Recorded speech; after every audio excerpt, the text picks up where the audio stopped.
losing track of the distinction between sins and crimes. We're lowering the standard of impeachment. What the president has done is not a great and dangerous offense to the safety of the republic. In the words of George Mason, it is not an impeachable offense under the meaning of the Constitution. And as you heard from Mr. Conyers, the allegations are far, far from proven. And the fact is, we are not simply transmitting a case with some evidence to the Senate, as evidenced by the fact that we already heard leaders of this House say he should resign. God forbid that he should resign. He should fight this and beat it. Jerry Nadler and his posse just won't let it die. Scurrying from their rat's nest of hubris-laced droppings, the fools press on with a manufactured impeachment narrative made up of smoke and mirrors. Director Mueller's testimony removed all doubt.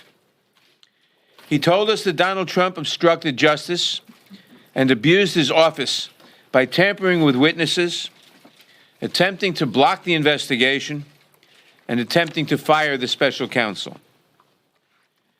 He told us that Donald Trump lied to the public about the Trump Tower meeting in New York, lied to the public about his plans for Trump Tower in Moscow, and lied in his written responses to the special counsel.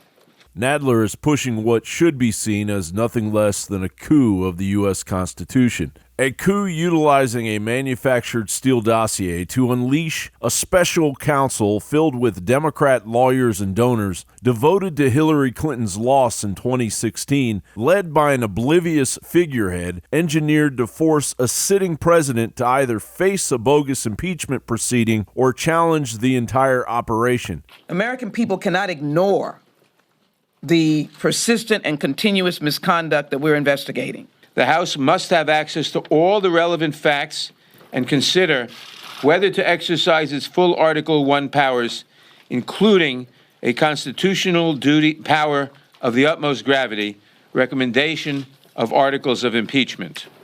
That duty falls in the first instance to the House Committee on the Judiciary. Meanwhile, Russia donated $145 million to the Clinton Foundation, paid Bill Clinton $500,000 for a 30-minute speech, while Hillary transferred 20% of the U.S.'s uranium to Russia. And we're all supposed to believe that Trump colluded with Russia. They are doing it as we sit here.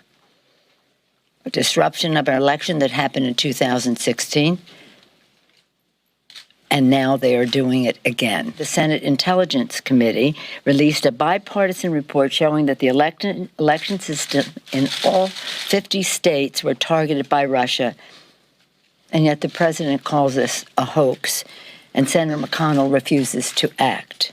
And when President Trump had reached his boiling point, like any sitting president would under these circumstances, he may or may not have asked White House lawyer Don McGahn to fire Mueller. And now that shoe is dropping. We're not running away from articles of impeachment. We're building it on the trail of misconduct that was evidenced very deeply on Wednesday.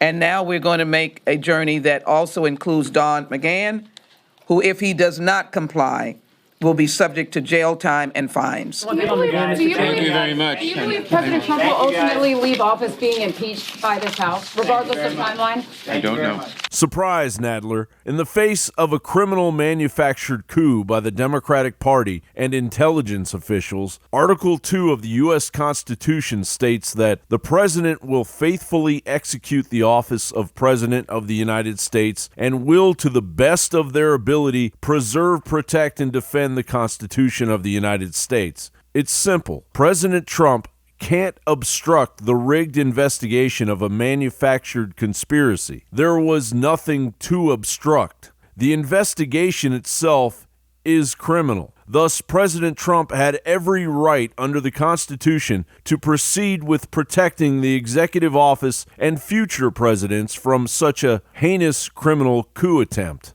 John Bowne reporting.